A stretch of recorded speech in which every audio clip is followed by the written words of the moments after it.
Pada suatu ketika, ada seorang pandai besi yang memiliki kemampuan yang luar biasa. Dia mampu mengambil besi panas tanpa perlengkapan pelindung panas apapun. Dia cukup terkenal sebagai pandai besi karena hal tersebut. Karena banyak yang mengenalnya, beberapa orang pun penasaran bagaimana dia bisa seperti itu. Rasa penasaran itu akhirnya membuat seorang pemuda ingin belajar dari pandai besi itu dan memutuskan menginap beberapa hari untuk bisa menjadi sepertinya.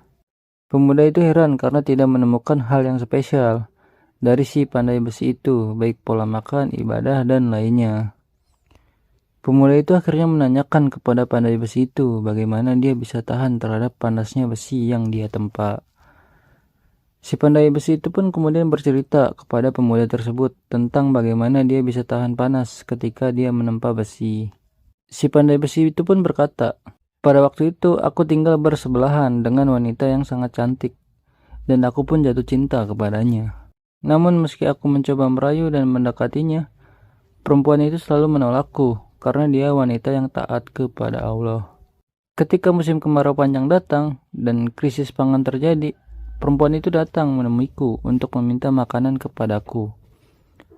Aku pun berkata kepada perempuan itu, 'Jika kau ingin makanan, kau harus menyerahkan dirimu kepadaku.' Namun perempuan itu menolak dan pergi meninggalkanku begitu saja. 2 hari pun berlalu, tubuh perempuan itu sangat lemah dan letih. Datang menemuiku kembali. Dia pun kembali meminta makanan terhadapku, dan aku pun ingin menyerahkan makanan kepadanya, namun dengan syarat yang sama. Dia harus menyerahkan dirinya kepadaku. Namun perempuan itu tetap menolak dan pergi meninggalkanku lagi. Pada hari berikutnya, dia datang kepadaku untuk ketiga kalinya, dengan tubuh yang hampir tidak bisa berdiri, dan berkata, 'Apakah engkau bisa memberiku makanan dengan ikhlas karena Allah?' Aku pun tersentak dan terdiam karena dia berkata seperti itu. Dan aku sadar bahwa aku sudah rusak, padahal wanita itu sangat taat kepada Allah, walaupun dengan penderitaan yang dia alami. Sedangkan aku hanya mengikuti nafsuku saja. Aku pun langsung mengambil sebuah makanan, dan kemudian memberikan makanan kepada wanita itu tanpa imbalan apapun.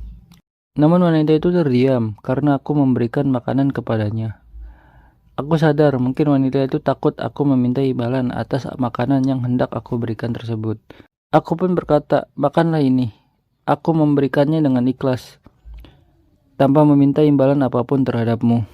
Wanita itu pun kemudian berdoa, "Ya Allah, jika dia berkata benar, jauhkanlah dirinya dari api dunia dan akhirat." Setelah wanita itu berdoa dan mendapatkan makanan dariku, wanita itu pun pamit pergi untuk pulang sambil membawa makanan dariku. Aku pun langsung melanjutkan pekerjaanku. Namun ketika aku sedang bekerja, bara api ketika aku hendak menempa jatuh ke kakiku. Namun ajaibnya, kakiku tidak terluka. Bahkan aku tidak merasakan panas sama sekali ke bara api yang jatuh ke kakiku itu. Sejak saat itu aku tahan terhadap bara api sampai sekarang.